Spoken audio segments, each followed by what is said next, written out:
सध्याच्या वातावरणामध्ये आर्थिक सार्वभौम टिकवणं गरजेचं असल्याचं वंचित बहुजन आघाडीचे राष्ट्रीय अध्यक्ष प्रकाश आंबेडकर यांनी म्हटलंय। आज प्रजासत्ताक दिनानिमित्त आंबेडकर यांनी अकोल्यातील पक्ष कार्यालयासमोर ध्वजवंदन केलं आणि त्यांनी देशवासियांना गणतंत्र दिवसाच्या शुभेच्छा दिल्या।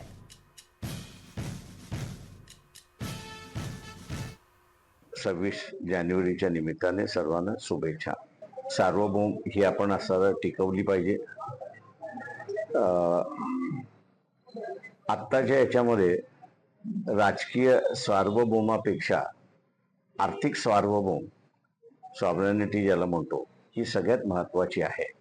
आक्रमण जे आहे ते एकमेकांच्या देशातली अर्थव्यवस्था कमकुवत कशी करता येईल किंवा ताब्यात कशी घेता येईल हाच आहे आणि ती सार्वभौम ती सॉव्हरेनिटी ही टिकवणं गरजेची आहे। त्यासाठी आपण सगळेजण प्रयत्न करत राहू।